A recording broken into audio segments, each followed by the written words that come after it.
Okay, so good day everyone. For today's video, ipapakita po namin sa inyo ang free show worship software. So, open natin by double click. Ayan.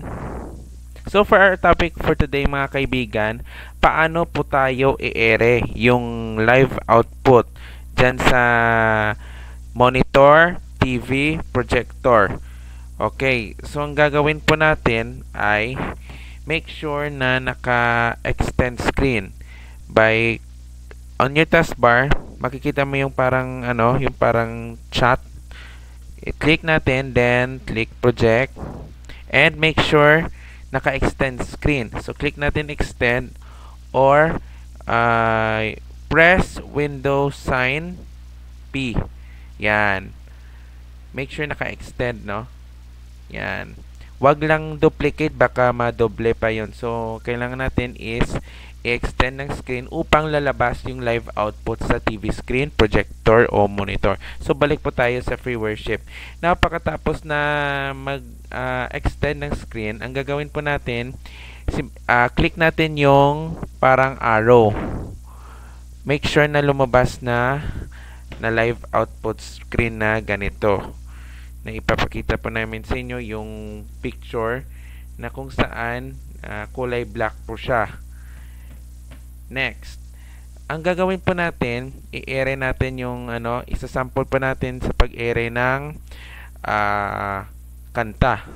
No, hanapin natin yung like for this one. Yan. Click natin, then click. Ayan. Ayan po guys.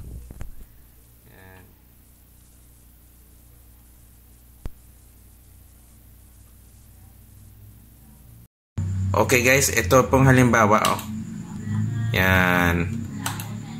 Then kung tapos na, click clear all. Anong lumabas? Ayan. Then click restore output or click mo yung yung parang clear slide ito para mawala yung lyrics. Now kapag gusto mong another kanta, click mo lang dyan and then click. Yan. Ganito kasimple. Yan. So, andyan pa nagtatapos sa ating video for today, no? Kung paano i-ere yung live output sa TV screen projector ng simbahan sa pamamagitan ng paggamit ng free show worship software. Actually, sa mga nagtatanong dyan, ano yung ibig sabihin ng free show? Yung free show worship software, isang worship software na kung saan ginagamit sa mga church na free ito magda-download, no? Yan. Okay, clear. Click mo lang yung lyrics. Then, hide.